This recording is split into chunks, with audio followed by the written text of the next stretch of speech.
Hello everyone, this is part 10 of What If Naruto Was Abandoned But Found Someone, and I hope you guys enjoy this video and to like, to subscribe, to share, and check out the playlist, to see more comment down below. Now let's start the intro. They call me a god. They call me a god. They call me a god. Join my membership, the perks are great. It's in the description. Naruto, in the past few months, had become very paranoid. Ino and the children had begun their missions and he dreaded the day that Sasuke would choose them for AC rank. That would put them outside the village and in harm's way. He couldn't be there all the time and, while Ino was very powerful in her own right, she couldn't watch them all the time either. This created quite the dilemma for him, especially since he had threatened Sasuke and the Uchiha never took a slight to his minimal honor very well or with a grain of salt. He would use the children to get back at Naruto, one way or the other. What Naruto feared the most was Sasuke using missing nins to either K the children or to K them. Not that the bastard would K his own children, they were the last true Uchiha left. No, he would have them K Hikaru, that way the Uzumaki blood s with the boy. Hikaru was the last living mortal Uzumaki and it would be on his shoulders to carry out the family in the future. He'd have to keep a close eye on him in the future. Naruto looked down at his daughter as she slept soundly in his arms. He didn't want her brought up in a world where you couldn't trust those with power, where everyone was a potential enemy. He wanted her to be happy and carefree. He wasn't naive enough to believe that that was what would happen, but that's what he wanted. Hikaru was already too jaded from all his dealings with the Uchiha and those who still hated Naruto. His daughter would probably have it more so thanks to her demon B. He absolutely hated the though of his children having to go through what he went through when he was younger. But reality sets in hard when you least want it to. Naruto looked up when he heard Ino and the kids come in and his nerves weren't settled in the slightest by the look on her face. Something was wrong.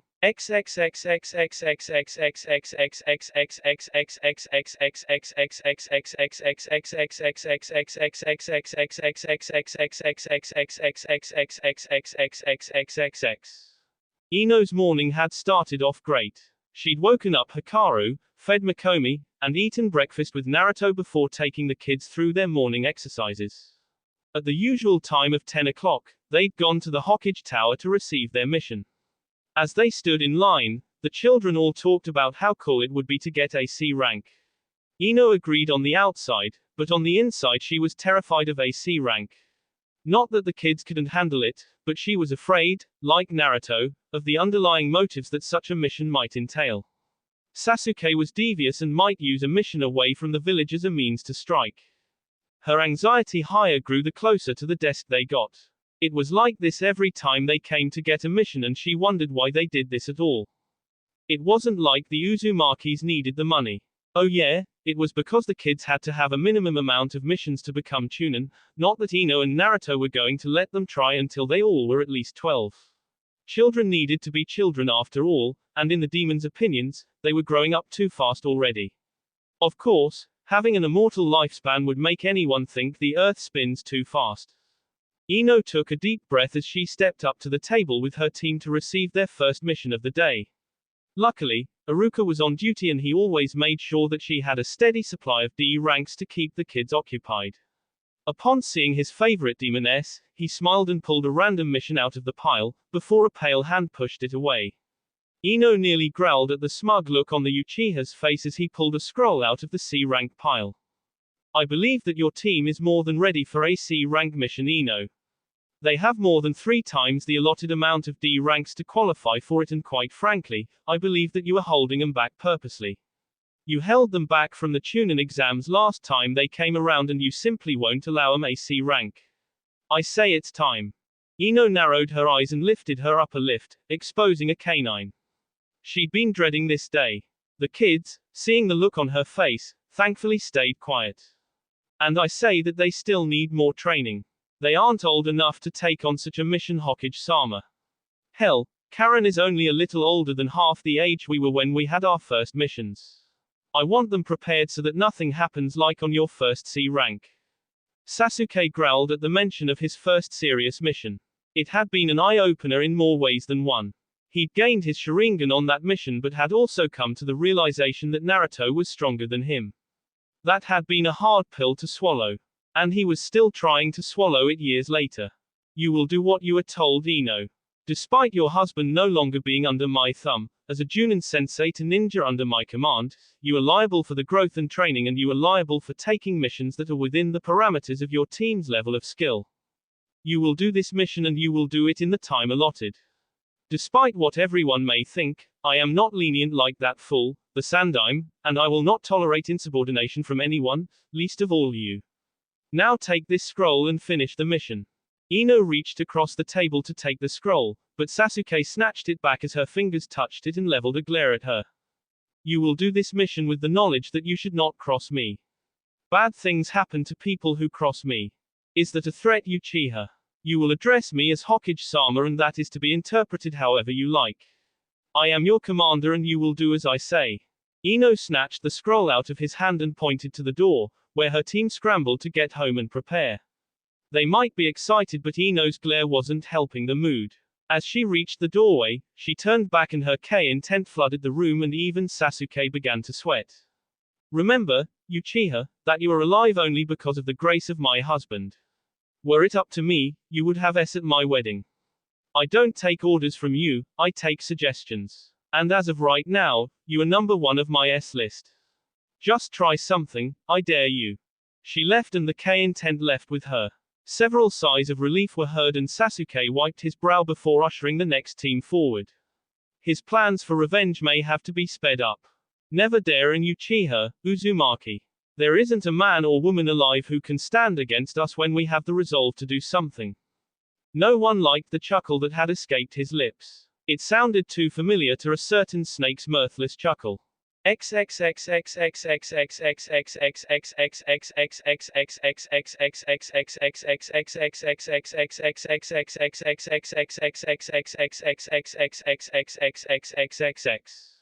Naruto was not impressed as Ino recounted her story.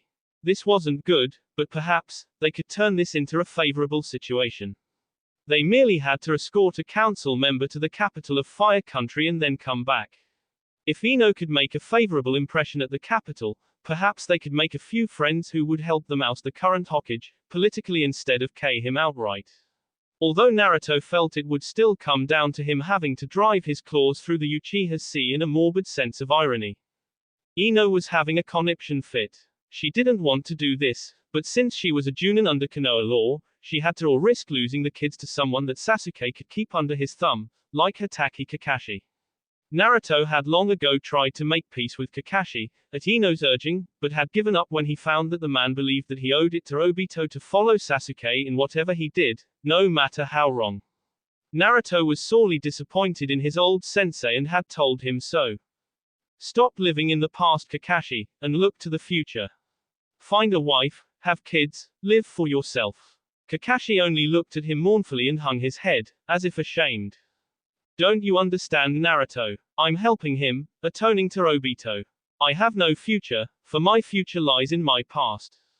Naruto narrowed his eyes at his sensei and stood, shaking his head angrily. That's exactly what the bastard told me before he ran his hand through my sea at the Valley of the End. Would you do that as well, Hatake?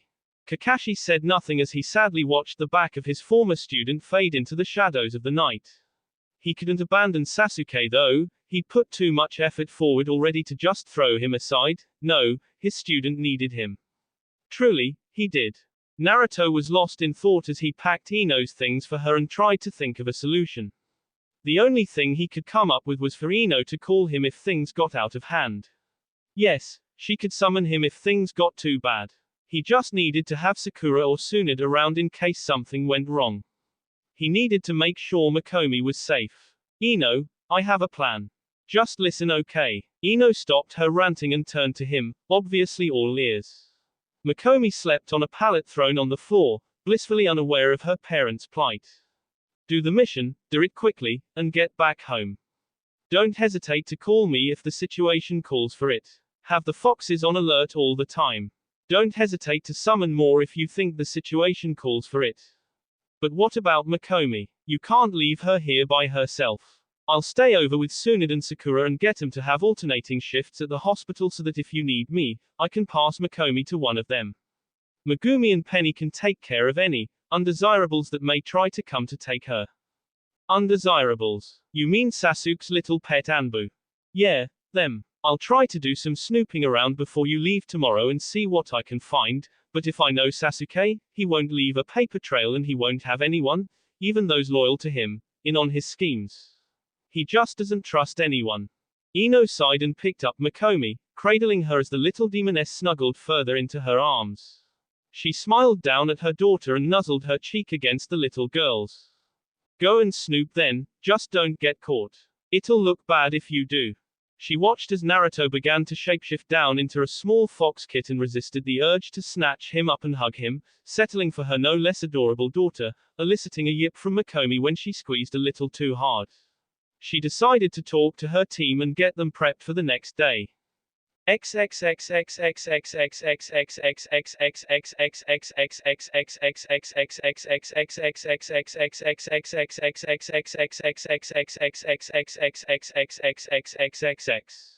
Ino sighed as her team sat down in a semicircle around her, the guardians lying beside them, ready to hear the full terms of the mission. Alright guys, I'm not going to lie, this might be dangerous. Generally, C ranks are considered non-lethal for ninja due to the dangers only being highwaymen and other assorted riffraff that try to prey on travelers. With who our Hokage is we should assume the worst. Hikaru fidgeted and Ino asked him what was wrong. So we should expect an attack from our own people. Yes, we should expect an attack from all sides. Sasuke has said that he will do anything to get you two back under his wing and we can't let that happen. That's why the Vulpine will be on watch all the time and I might even call in a few more for extra protection. We can't take any chances, so we're going to take the dignitary to the capital and then come home immediately. Yes, Jugo. What are the chances of us running into ninja from Konoha and how should we approach them? Good question. You should be friendly but aloof. Don't let them know too much about you and keep walking. Let me talk to them if they insist on stopping us. Vulpine, I expect you to sniff out any deception and if they seem too eager, discourage them from getting close, by force if necessary. The foxes all nodded and turned to their charges to reassure them that they would let no harm come to them, only to find the children with eager grins on their faces. Hikaru had taken it upon himself to be the spokesman for the little group. Don't worry Mom, we won't let you down. And if anyone tries anything we'll kick their butts. Ino scowled and folded her arms and the kids immediately knew they had screwed up. If there are any altercations, you will not, I repeat, not, get involved in any way unless it's a last resort and you hear me give you the go-ahead. The foxes will take care of the battles. And if they can't handle it, then we'll call in Naruto. Why can't Dad come with us? And who would guard Makomi? Oh, yeah, I forgot about her. Sorry, don't be. This is a problem that we'll have to overcome as we go. Makomi will be perfectly safe with Tsunade and Sakura if your father has to come to us. Now all of you go get your gear ready. We meet the dignitary at the gates at 0800 hours tomorrow. Get some rest, you'll need it.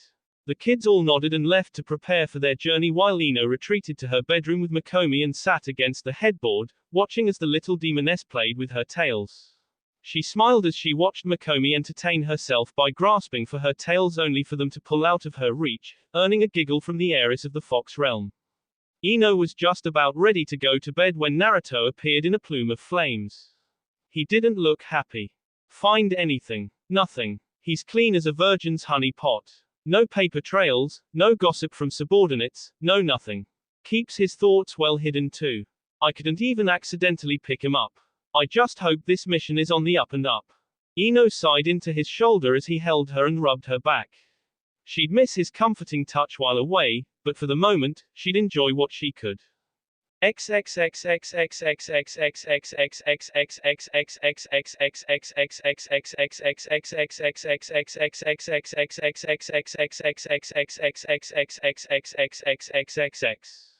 Ino sighed as she and her team walked up to the gate, to find an elderly gentleman waiting for them. Ino raised her hand as they approached in a sign of greeting. The man was surprised to see the famed demon queen of Konoha at the helm of a genin team with foxes as escorts, but quickly schooled his features to impassiveness. Toriyama-sama, I presume. Yes, that's me. Are you the team that is to escort me to the capital? We are. Shall we go? Of course. May I know the names of those who are protecting me? Uzumaki Hikaru. Uchiha Juugo. Uchiha Karen. And I'm their Junin instructor, Uzumaki Ino. Shall we go now, Toriyama-sama? Of course. Sorry to hold the journey up. The team left the gates without incident, and when they had been on the road about an hour, Ino called for them to stop. I think we're far enough out that we can continue on faster. Toriyama-sama, I'm sorry for this, but, due to certain circumstances, my team and I have to return as soon as possible, so we're going to have to move at optimum speed. Toriyama raised an eyebrow and shuffled his feet. Forgive me, Ino-san, but I simply can't move at the speeds you ninja folk do. Ino smiled and nodded to the kids, who climbed aboard their respective guardians' backs. She cried out, Kuchio's no jutsu, and a horse-sized fox appeared before her. My queen, how may I serve you? I need you to follow me and allow this man to be your passenger to the capital. Ino had phrased it as a request instead of an order, since she knew how many foxes looked down upon humans with disdain, but luckily for her, this fox wasn't one of them. It nodded its head and lowered its body to the ground. As you wish, my queen. Mortal, climb upon my back and we shall make haste. Toriyama hesitantly climbed aboard and grabbed a handful of fur as the fox nodded to Ino, and the old man watched with fascination as Ino transformed into a horse-sized fox and turned to the rest of the group. We should be going now. All of you keep up and don't falter. We're going to try to reach the capital by the morning. Let's go. They ran all night, and there was many a bandit and thief who were dumbfounded by the sight of 3 children and an old man riding on the back of giant foxes. The mere sight of a giant purple fox leading an entire troop toward the capital of Fire Country led to many a story and rumor surrounding what their objective was and whether or not they were actually real or something that was a mass hallucination. They stopped just a mile short of the capital, and Ino shifted back to her humanoid form, letting the foxes have a breather and dismissing the fox she had summoned, who left with a low bow, declaring he would come whenever she would call. Besides Naruto, this had been Ino's first summon, and she was practically giddy, due to the fact that she had never had a summon before. Squashing down her glee, she turned to her team and their assignment and crossed her arms, while letting out a huge sigh. Toriyama-sama, I would like to ask a favor of you, if you don't mind. Whatever I can do for you, I will if it is within my power. You and your team have given me quite an eventful trip, and I am in your debt. Ino smiled and put her hands on her hips. If you don't mind, then, I'd like an audience with the daimyo. Our precious Hokage is an enemy of my husband and I would like to discuss with the daimyo his feelings on the current Hokage and his mental status. Toriyama raised an eyebrow and looked to the children, who conspicuously kept their heads down and their eyes to the ground. Naruto had taught Hikaru that when adults were talking, not to interrupt unless spoken to, and he had imparted that wisdom to Juugo and Karen when they'd come to live with them. He told them that it would save them several sore bones and aching joints from his dad's hands. They'd taken the advice wholeheartedly. You don't agree with the current Hokage? Are these not his children? Ino scowled and recrossed her arms. This might turn out ugly if he was an Uchiha supporter. These are his progeny, yes, but they aren't his children. You have to act like a father before you can claim to have children. Naruto is more of a father to these two than Sasuke is.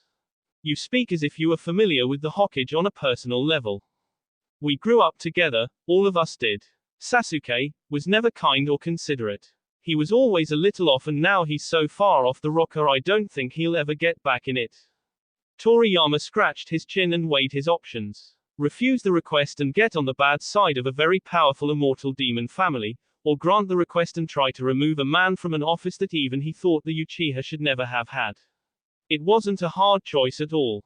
I shall speak with the daimyo and see what I can broker for you. I make not promises though. Ino smiled and motioned that they should start again. That is all I can ask of you.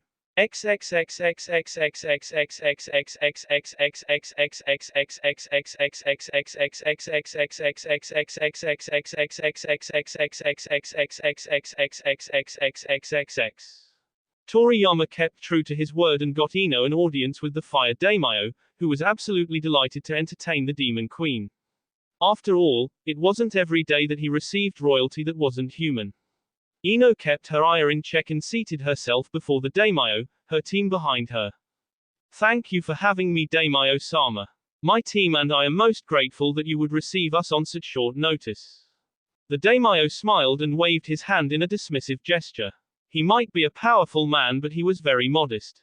Please, Uzumaki-sama, you do yourself little justice. Were it possible for me to cross into your realm, I would be delighted to have you receive me. It isn't often I get to meet royalty such as yourself. I only wish your husband were here as well. As do I, but that may be remedied in future times, if you can help us. I'll do what I can. What is your request? Ino took a deep breath and readied herself for whatever might come. The Uzumakis would like your help in dismissing Uchiha Sasuke from the office of Hokage. We find him unfit for that station and wholly undeserving of the law. This has nothing to do with the fact that your husband was overlooked for the law. Ino narrowed her eyes at the man and he began to sweat just a little. His house or not, he was in the presence of a demon and it was common knowledge that they care for less than a slight against their character. Luckily for him, Ino was level-headed when it counted. I was not married to Naruto when the Hokage was named, but I didn't support Sasuke even then. I don't know why he was named, other than the fact that it is a way to keep the Uchiha bloodline in the village, an appeasement if you will. Naruto had been groomed for years to ascend to that law and it was wrongfully taken from him. Not that he didn't get a better deal in the end anyway, but that isn't why we're here. Then why do you want him deposed? Ino looked exasperated and decided to just let it go. Have you never read of his exploits? Abandoning the village, obsessed with Kei his brother, mentally unstable, selfish, abusive to his followers, have you heard nothing? The daimyo frowned and stuck his hands in his overly large sleeves. I have heard rumors regarding the Hokage. I have not been impressed, to say the least. Any files on him seem to be mysteriously lacking in the information you profess to be true about him, and I have met the Hokage personally. He does not exhibit any of the symptoms that you have said that he has. He appears level-headed and to have a love for his people. It's all an act. Ino didn't finish her statement as the daimyo snapped his fingers and a group of ninjas with Anbu masks came out of nowhere. Ino growled low in her tea. She'd been betrayed by the person who was supposed to have his country's welfare in mind. The daimyo gave her an apologetic smile and stood. Forgive me, Uzumaki-sama, for my treachery, but I have a country to look out for and demons are not looked upon kindly. The Hokage has told me that he wishes to have his children back and I believe that they are to be better raised by one who shares the Sharingan than those who disdain it. You've just signed your death warrant, you know. My family and people will not stand for such treachery. The daimyo sighed as he walked behind a hidden panel. You don't understand, Uzumaki. You can't sign my death warrant because your death is already assured. Ino glared at the panel where the daimyo disappeared and motioned for the children to take up a battle formation. The foxes grew in size and their tails began to wave about furiously. Growling filled the air as one of the ninjas stepped forward, wearing a dog mask. Ino sniffed the air and found his scent familiar. Allow the Uchiha children to come with us and you will be allowed to go free. Otherwise, you and the Uzumaki boys' lives are forfeit. Ino growled as she began to take up her stance. She wasn't proficient in fighting ferally yet, but she always was one to go with the flow. I refuse. That bastard doesn't deserve to have children. How can you serve him and keep a clean conscience? The ninja seemed to sigh and motioned for the others to surround the team. Ino's eyes darted around the room, searching for a way out. When none was found, she did the only thing she could do. She summoned Naruto.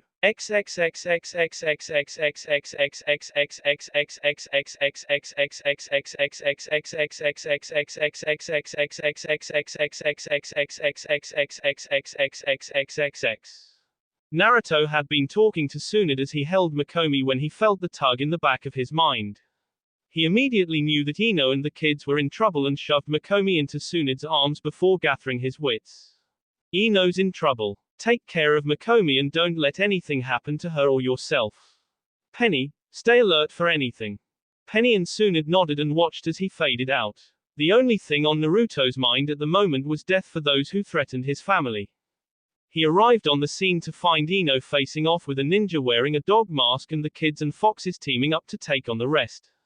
On the floor lay a couple of the Anbu Luke-likes in pools of B, their bowels on the floor, though whether Ino disemboweled them or the foxes did he wasn't sure. Seeing that Ino had the leader of the group occupied, he leapt for the kids, ignoring the familiar scent rolling off the dog-masked Anbu. Hikaru and Genmaki had been trying to help his younger siblings as they could, but it soon came to pass that they were getting double-teamed by two of the opposing ninja. Juugo and Karen were back-to-back and trying to keep their attackers at bay while Jin and Shin swerved in and out, trying to L and tear F from the two Anbu. Naruto could see that they had all fought well and, though the fight had not been going on long, he could tell that they were all tired already. The kids weren't ready for fights against enemies of this caliber. His eyes narrowed as he tore into the nearest ninja and spilled his guts all over the floor by putting his clawed hand through the ANBU's back. Delicious. Now then, perhaps you'd care to explain why you attacked my children. The dog-masked ninja, who was being detained by Ino at the moment, merely stayed silent. Naruto looked to Ino for an explanation. She had caught the man's arms with her tails and had then positioned her fangs above his jugular, ready to bite down in an instant. What happened here? I was trying to get the daimyo on our side, but it appears that the Uchiha has already poured honey in his ear. He'll have to be dealt with. Yes, both of them will. I've let this facade go on too long. He turned his full attention to the masked man and sniffed the air, his eyes widening and his teeth fully bared. And perhaps you'd care to explain yourself, Hitaki Kakashi.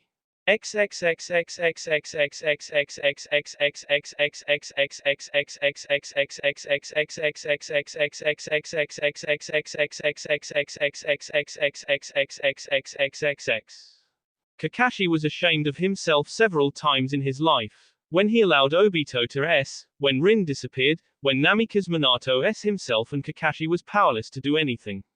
When he found out that Sasuke had used Chidori on Naruto at the Valley of the End. When he decided to support Sasuke in his goals as Hokage and had sworn his life to the Uchiha. He was ashamed of several things he'd done. And he was never more ashamed than he was at this moment. He lifted his gaze to meet Naruto's and slowly removed his mask. Forgive me, Naruto, for what I have done here today, but I have sworn loyalty to our Hokage above all else. I'm just following orders. Naruto snarled at his former sensei and clenched his fists.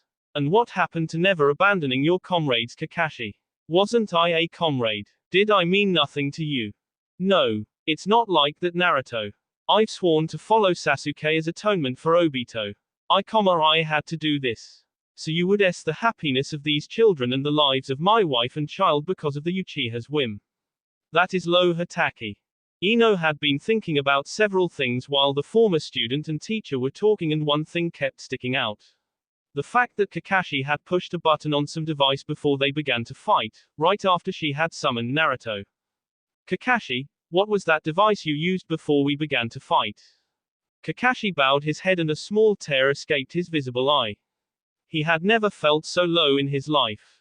That was a signaling device that Hokage-sama gave me before I left.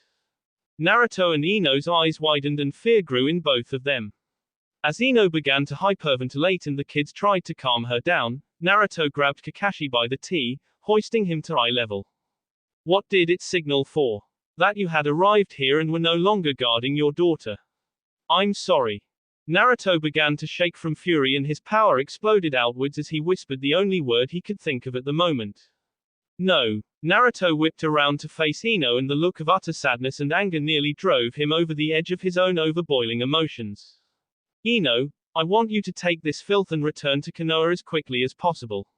Shin, Jin, Genmaki, let the kids ride on your backs, full transformation. Stop for nothing. I'm sure there are enemies between here and there, K them, S them, M them. Let nothing stand in your way. Ino nodded her head furiously as she stepped toward Kakashi, who had slumped submissively to the floor. She didn't bother looking back as she asked her question. What about you? Naruto's growls of frustration were growing in volume as he tried to calm himself. He needed his head clear for the task ahead of him. I'm making a quick stop over into the Fox realm to gather reinforcements. If it's just Sasuke behind this, we won't need them. But, if it's Konoha as a whole? He left the question hanging for a moment before his eyes turned red and his fangs became more pronounced. We'll burn the village to the ground. None shall oppose us. For their sakes, they better hope it's the Uchiha's idea. Juugo and Karen were terrified of Naruto's transformation. They'd seen his fox form and they liked it, but this amalgamation of animal and man before them was truly terrifying. Naruto could smell their fear and turned to them with his red eyes as gentle as he could make them. Juugo, Karen, do not fear me. I'm still Naruto. Makomi has been threatened as is probably in the clutches of your father at the moment. I can only guess what he intends to do to her. I need the two of you to be strong and help Ino and Hikaru through this. Understand? Juugo and Karen nodded their heads in agreement, utterly awash with relief that Naruto wasn't going to K them. Unbeknownst to him, his K intent had been climbing higher and higher, only not affecting Ino, Hikaru, and the foxes. Suddenly, they felt another spike in K intent and all eyes turned to Hikaru, who had his head down and his hair covering his eyes, was leaking K intent like someone was wringing out a sponge. Naruto walked over and knelt in front of his son, putting his hands on the boy's shoulders. Son. Hikaru slowly raised his head and Naruto recoiled from shock. Hikaru was, truly his son. The boy's normally limp pink and blonde hair had become shaggier and coarser, his canines had become more pronounced and his eyes had taken on a golden quality. Hikaru. The boy snapped his head up and stared at his father. He didn't know what to make of the expression on his dad's face, but one word came to mind. Fear. Naruto was afraid that a bit of the old Kyuubi's presence had leaked into his son and was now manifesting itself. Hikaru's voice was somewhat ragged as he spoke. Don't worry, Dad, this is something that Kiba-sensei and I came up with a while back. He called it Berserker Mode. It brings out my more animalistic qualities and enhances my senses somewhat. My baby sister is in danger and I can't think of a better time to show it to the world. Naruto sighed in relief and stood up, patting his son on the head. That's good, son. We'll talk later. Now you three head back to Konoha. I'll meet you there. Be prepared for war. He disappeared in a flash of flames as Team Ino bolted outside and 4 huge foxes fled toward the hidden village of Konoha.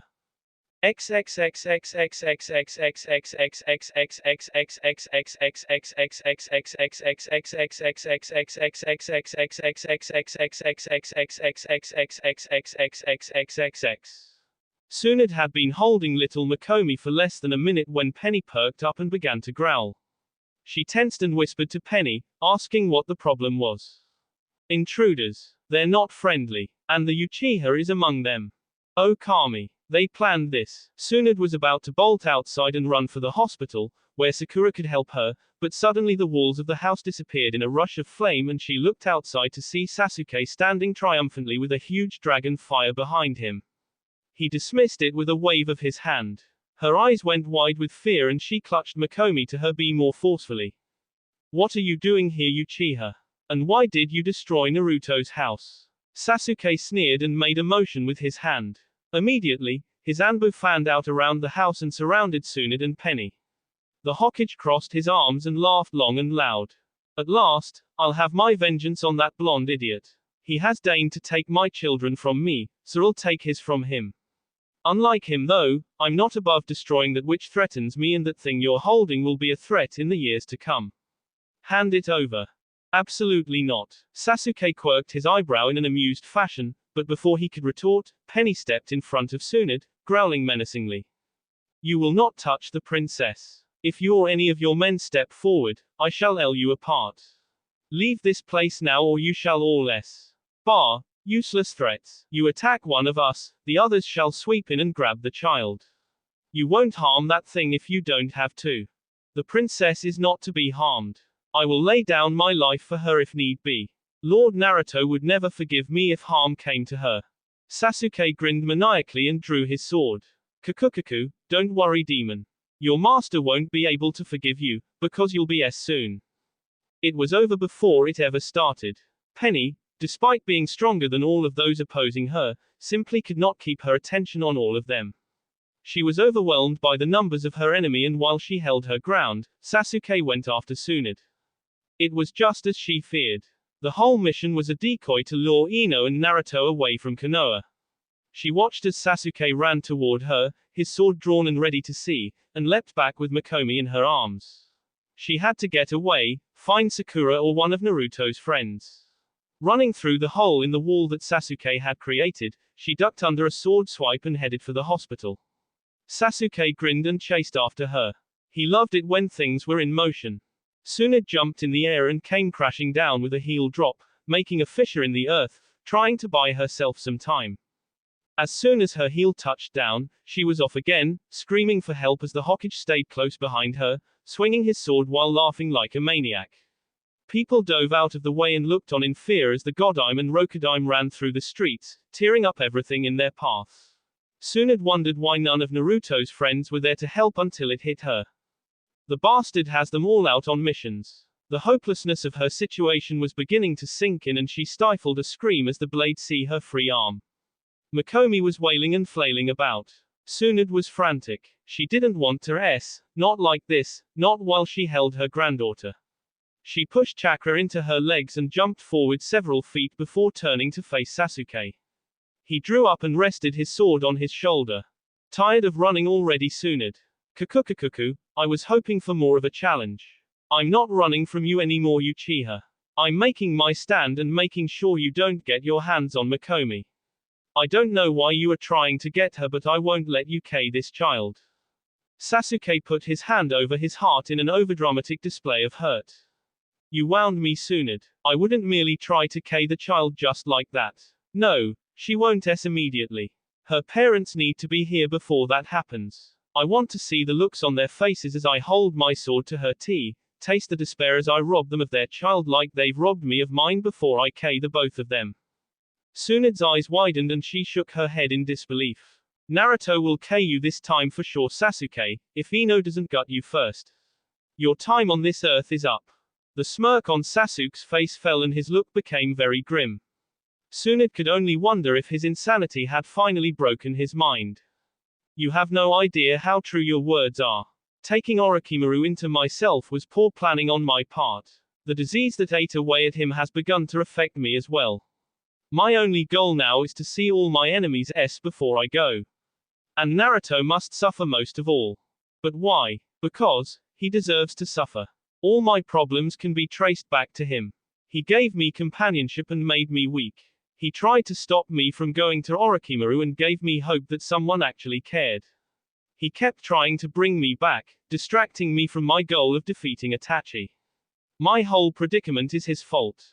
That makes no sense. The maniacal gleam came back into his eyes and a smirk familiar to Tsunade swept across his face.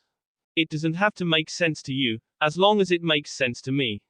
I need no reason but my own to destroy what is precious to others. Now where is the princess? Tsunade looked up guiltily at her fox and turned her head away, tears of pure anger in her eyes. He took her. I was too weak to stop him.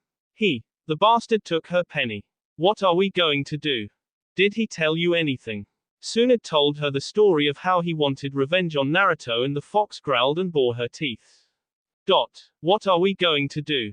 We shall do nothing until Lord Naruto returns. From what the Uchiha said, he will not harm the princess until Lord Naruto is present. My lord will know what to do. Tsunade could only nod her head sadly. Yes, Naruto would fix everything. She only hoped he would forgive her.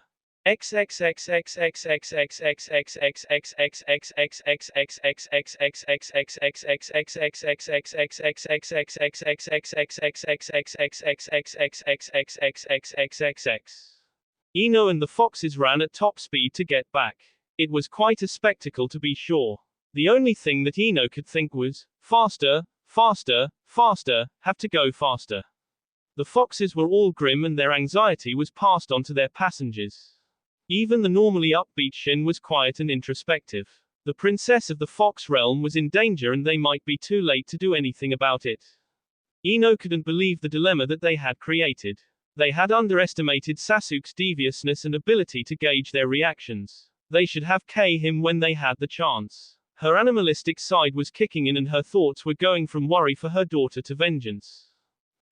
Ino shook her head to clear it of the startlingly satisfying thoughts and tried to remain focused. They had to get there quickly, it would only take a little while longer and they'd be in the village. Even though they'd been running for what seemed like eternity, she knew that they'd only been running at optimum speed for less than an hour. Being a strong demon had its advantages. She could cover more distance in a single bound as a demon than she could in an hour as a mere mortal. They'd make it soon. And anyone who hurt her family would pay.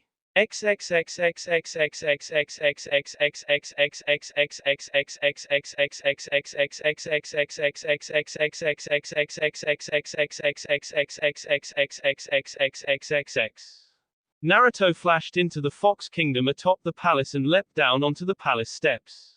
All foxes in the vicinity stopped and turned toward their king, waiting for his reaction. He looked around wildly and spoke in a booming voice.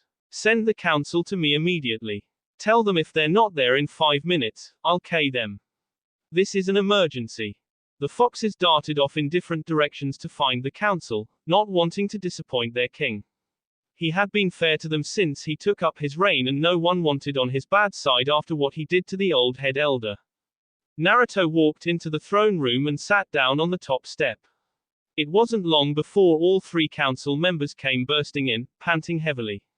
Foregoing the usual greetings, Naruto stood and nodded at the 3. The elder spoke for all 3 as usual. What do you need of us, Lord Naruto? I need you 3 to accompany me to the mortal realm. The Hokage has K my daughter and might be planning to K her. I need you to come with me if force comes to force. We will follow you wherever you go. But, what of your status as protector of Fire Country and the village hidden in the leaves? Sometimes you have to tear something down to build it back up and make it retain its former glory. If the village has anything to do with my daughter's capture or death, I'll see the village and all of Fire Country burn. Of course, my lord. We await your orders. Naruto nodded and readied himself to transport. He was stopped, however, when Hinamori spoke up. My lord, what does the Uchiha seek to gain by doing this? What could he possibly have to gain? Naruto sighed and turned to face her. He seeks to gain a measure of revenge against me, for what I can only imagine. He thinks that I am the bane of his existence. In truth, I should have K him long ago, but I always hoped he would see the error of his ways and look at me as a friend again. That was foolish of me. Indeed it was, Lord Naruto, but now you have the chance to rectify the situation. You can fix your past mistakes. Hi, I can. Your primary objective is to secure my daughter and, if need be, bring her to our realm. I don't want her in harm's way. The foxes all let a small smile cross their faces when he said, our realm. It made them feel that he was the best king they could possibly get. Without another word, they all vanished for the field outside Konoha. It would be most appropriate if they appeared in the spot where Naruto's journey began.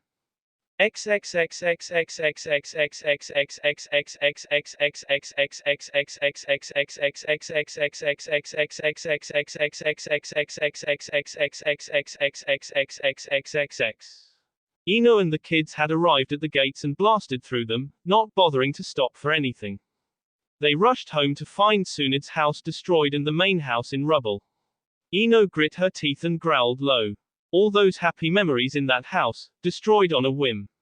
Ino was about to turn and head for the Hokage Tower, when she heard the sounds of sobbing with her sensitive ears and found Tsunade crying hysterically, with a battered penny trying to comfort her. As soon as the older woman saw Ino, she latched onto her and began to sob into her shoulder. I'm so sorry, Ino. I couldn't stop him. He took her. Ino tried to be calm and sensitive, but it was increasingly hard. She abruptly pushed Tsunade away and held her by the shoulders. I don't blame you, Tsunade. Now, where is she? Sasuke has her. He said he would wait until the 2 of you were back before he K her in front of everyone. Ino's eyes flashed dangerously and she whipped around to face the children. Tsunade, can you fight? Yes. Go find Jiraiya, Sakura, Shizune, any one of our friends to help. If any oppose you, K them. This is a matter of be now. Tsunade nodded and ran off to find help, splitting into shadow clones as she ran. Ino stared impassively at the children until she spoke, her guttural voice betraying no emotions except pure, unbridled anger. Baptism by fire, children. That is what tonight is. Tonight, you become true ninja because I expect you to K whoever stands in your way. Makomi is in danger and I won't have her harmed if we can help it. The 3 nodded decisively and followed Ino as she began her charge to the tower, the foxes leading the way, clearing a path.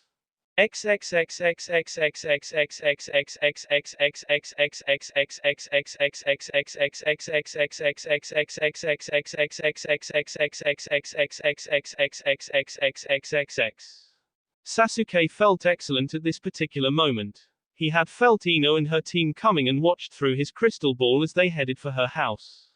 He watched as they told Suna to find help and laughed as the old woman ran off. He looked down at the little girl he had in his arms, a collar with a leash around her neck. Makomi was wailing in a very distressing way, due to the Raiten jutsu that Sasuke was using to shock her through the collar. All around the dais he was perched on were ninja loyal to him and him alone. They cared nothing for Konoha as long as the Hokage's wishes were fulfilled. He heard, more than saw, the approach of Ino and her team. They cleared a path until Team Ino stood at the base of the dais. A large crowd had gathered earlier, wanting to know what their Hokage was doing with a baby with a tail. He tossed the crystal aside and stared down into Ino's burning eyes. "Ah, good, you're here. Where is your husband though, Ino? He'll be here soon, and when he gets here, you're Uchiha. Give my daughter back and perhaps your death will be painless." Sasuke shook his head and scared the demon queen. "I don't think you get it, Ino. Today is the day I have my revenge on you and Naruto. You ruined my life, took my wife from me, and stole my children. Your punishment is that your children shall also be taken away from you before I kill Naruto in a most humiliating way. I have a jutsu that I know he'll love. My sensei taught it to me after all. Anbu, 3 of you come protect me." 3 of his loyal Anbu leapt onto the dais and stood beside their Hokage. Sasuke smirked and killed all 3 with a flourish. The Uchiha grinned evilly and pointed his sword at Ino and the kids. "Kill those 2, but spare my children. I have further need of them." The remaining ninja of all ranks leapt into battle. Ino and the foxes tore into the Junins with a vengeance. The Chunin and Genin took on the kids and the fight was on. Where they were trampled by the mob that assembled around them. Ino's face was set into a permanent grimace as she continued to those around her. In those moments, she was the epitome of a vulpine vixen protecting her child. Nothing else mattered. As soon as one was finished, he turned to another and the cycle began anew. This was his lord's child, a blessed vixen of the vulpine, and his life was hers. He drove his tail into an Anbu's heart and carried on. Jin was methodical as he kept an eye on the kids and disemboweled ninja after ninja.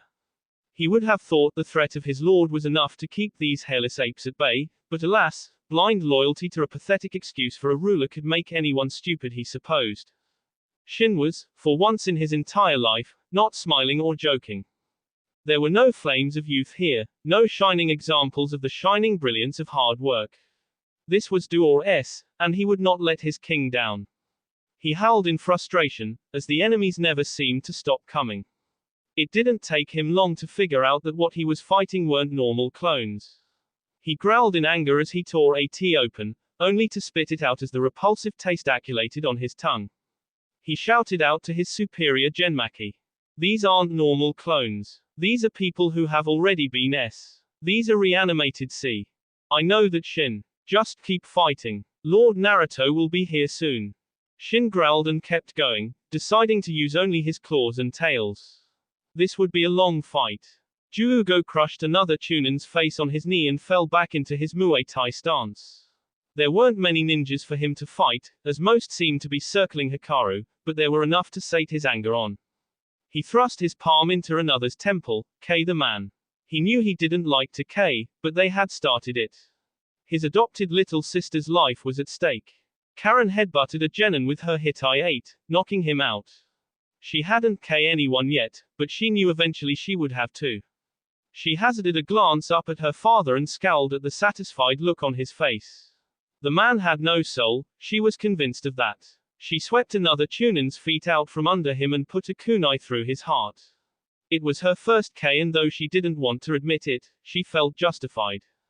After all, this was her family they had decided to fight against. Hikaru was like a man possessed. All those hours and days of practicing with his father were paying off here. He still hadn't touched the ground since his first leap, and a small part of him was happy for that. His baby sister needed him, and he'd be damned if he let something like size and strength stop him. His growls became more and more guttural and feral as the battle wore on, his looks becoming more primal and his claws lengthening with every passing minute. He was truly his father's son. A loud boom and shout warned him of the arrival of Jiraiya, who sat atop Gamaken, whose large spear and shield wiped out entire B with AS. Several more shouts announced the arrival of their friends. Sakura was S-heads in and Elam off with her incredible strength. Kiba and an aging Akamaru tore into the enemies as a giant two-headed wolf. Tenten swept ninjas aside with her bow staff. Cries of pain came from another area as Hinata and Neji jukened everyone in sight. Shikamaru was choking ninjas with his Kijimane. Lee was everywhere at once it seemed, dashing in and out, crushing enemies with his superior taijutsu. Chuji had grown to monumental heights and was crushing ninjas underfoot. He looked out over the village walls and to his horror, saw an approaching army. He squinted and gasped. It was the sound. He looked back to where the Uchiha stood and narrowed his eyes. You bastard. You betrayed us all. You planned for all of us to be out of the village so you could take Naruto's daughter and invade with the sound. Sasuke threw his head back and laughed mirthlessly. He finally caught his breath and glared at Chuji. I always said I was loyal to the strongest village. Of course, I meant the sound. You think I really care for this village? Do you? I care for my ambitions and mine alone. I want to see you all suffer at having everything taken away from you like I had everything taken away from me. Sasuke soon felt the tug of a familiar power and knew that Naruto was about to arrive. He smiled and leapt off the dais and ran for the fields on the other side of Konoha. Cackling as he ran, with Mikomi in his arms, he shouted out for all to hear. Tell Naruto to meet me at the Valley of the End. I wish to revisit the past with him one last time. The only thing that the assembled ninjas could do was turn their attention to the approaching sound ninja. It was time to crush that village once and for all.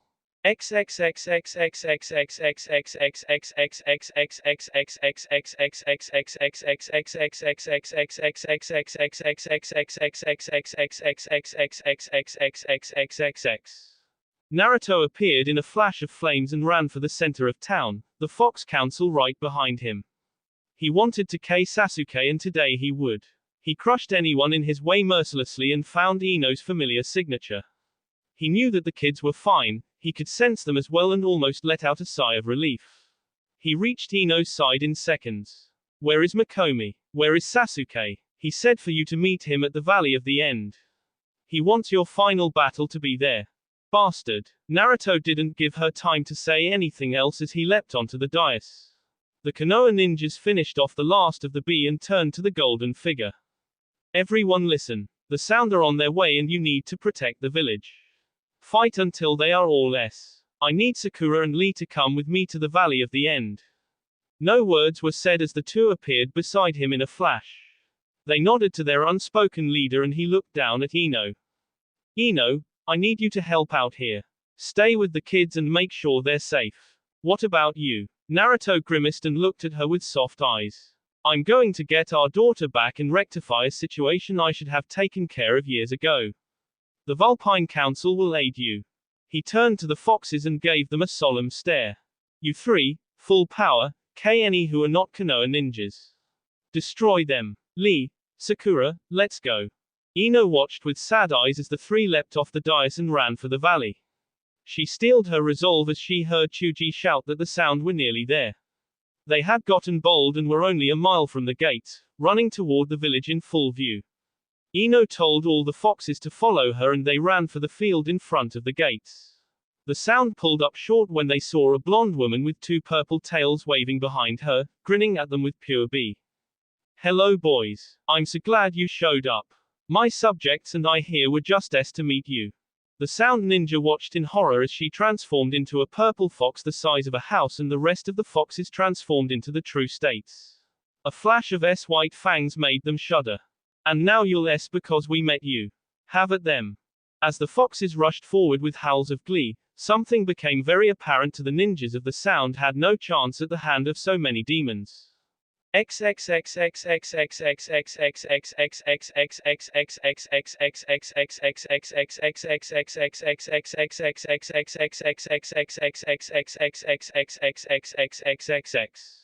Naruto, Sakura, and Lee rushed along at top speed, following a trail that Naruto remembered vividly from his childhood. This was the trail they took to rescue the ungrateful brat when he went to Orochimaru. Sakura knew of it, but Lee and Naruto grew grimmer and grimmer as they went. There was where Chuji had nearly fighting Jirubo. This was the spot where Neji had taken the life of Kidomaru. Here was where Kiba and Akamaru fell into the canyon fighting Sakan and Akon. This was the forest of Tayuya, where Shikamaru and Temari demolished half of the landscape. They came finally to a strange white forest and Lee looked reverently upon the strange sight. There, hanging out of a giant spire of bone, were the remains of Kimimaro, the last of the Kaguya. Lee shook off his feeling of dread and continued following Naruto. The scent was getting stronger and stronger, until finally Naruto found the light at the end of the tunnel. There, on the head of Uchiha Madara stood Sasuke with Mikomi in his hands, dangling over the waterfall by her tail. Naruto's fury grew as he took in the smirk on the Uchiha's face and his growl became more and more audible until it shook the landscape. Lee and Sakura took a step back, trying to stifle the overflowing K-intent that bubbled out of their long-time friend. Naruto was lost in his thoughts, his mind murky. The sight of his daughter in the hands of an enemy made his blood boil. He felt angry. He felt helpless. He felt despair. He felt hatred. But most of all, he felt betrayed. And there was only one person responsible for betrayal in his life. His head threw back as he howled the accursed name to the four winds. Sasuke. That will be all for this video. Be sure to like, subscribe, share, and comment down below for more videos. Goodbye.